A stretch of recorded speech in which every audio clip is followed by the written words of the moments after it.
சொல்லாதீங்க ஜாக். எனக்கு அந்த கேம்க்குள்ள உங்களுக்கு பிரசன்ஸ் ஆஃப் மைண்ட்லன்னு அதை தோணுது. பதிவு பண்ணாதீங்க. வார்த்தை பிரயோகங்களை கொஞ்சம் சரியா பயன்படுத்து. சரி, நான் கரெக்டா தான் பிரசன்ஸ் ஆஃப் மைண்ட் இல்ல, அது இல்ல.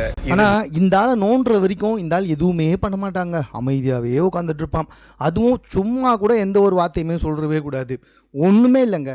அந்த இடத்துல யாருமே இல்லை சார், நீங்க வந்து எங்களை காப்பாத்திருக்கலாம் அப்படின்னு ஜாக்லின் சொல்றாங்க. இல்லைங்க, நீங்கள் சொல்லிட்டு போனீங்க, அதுக்கப்புறம் நீங்கள் கூப்பிட்டா தானே வர முடியும்.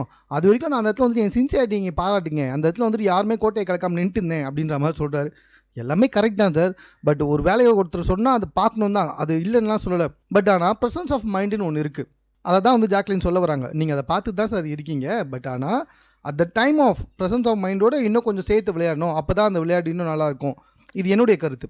அந்த இடத்துல ஜாக்லின் சொன்ன வந்தது இதுதான், ப்ரெசன்ஸ் ஆஃப் மைண்ட் உங்களுக்கு அங்கே இல்லைன்னு எனக்கு தோணுச்சு சார் அப்படின்னு உடனே, அப்படி சொல்லாதீங்க ஜாக் அப்படின்னு சொல்கிறாரு.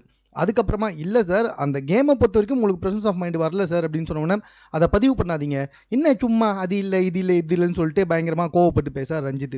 இவரா பயங்கரமாக கோவப்படுவார், ஆனால் எதையுமே வெளிக்காட்டாமல் சாமி சாமி சாமின்னு சொல்லி சீனை போட்டுக்கிட்டு உட்காந்துட்டு இருப்பாரு. இவரை ஏன் கிட்டத்தட்ட 80 நாள் கூட்டு வந்தீங்கன்றது எனக்கு சுத்தமாக புரியவே மாட்டுது. ரஞ்சித்லாம் எனக்கு தெரிஞ்சு 3வது 4வது வாரமே வெளியே போயிடணும். ஒரு கண்டென்ட்டுமே இல்லாமல் ஒன்றுமே பண்ணாமல் சும்மானா உள்ளே உட்காந்துக்கிட்டு இவருடைய முட்டையை தான் கோவம் வரும் அவருக்கே. ஆனால் இவர் எதுவும் ஒழுங்காக பண்ண மாட்டார், ப்ரெசன்ஸ் ஆஃப் மைண்டாக விளையாட மாட்டார், ஆனால் அதை பற்றி சொல்லக்கூடாது. யோ என்னையா போங்கய்யா. ஸோ ஜாக்லினுக்கும் ரஞ்சித்துக்கும் இதுதான் வந்துட்டு ஒரு சண்டை, அதுதான் தற்போது 3வது ப்ரோமோவாக வந்திருக்கு. இது இல்லாமல் வந்துட்டு முத்து வந்துட்டு ஜெஃப்ரியுடைய மர்ம இடத்தை பார்த்து பயங்கரமாக அடித்து தான் விளையாடி இருக்காரு அப்படின்னு சொல்லிட்டு ஒரு பயங்கர வைரலான வந்துட்டு ஒரு கான்ட்ரவர்சி போயிட்டுருக்கு. ஸோ முத்து எல்லாம் பல பேர் திட்டி வந்துகிட்டு இருக்காங்க. அது என்ன ஏது அப்படின்றது இன்றைக்கி நைட் எபிசோடெலாம் தெரியும், பார்த்து உங்களுக்கு அப்டேட் பண்ணுறேன். மேலும் இது போன்ற செய்திகளை உடனுக்குடன் தெரிந்து கொள்வதற்கு சென்னை சேனலை சப்ஸ்கிரைப் பண்ணுங்கள். இது குறித்த உங்களுடைய கருத்துக்கள் எதுவாக இருந்தாலும் கமெண்ட்டில் நீங்கள் பதிவு செய்யலாம்.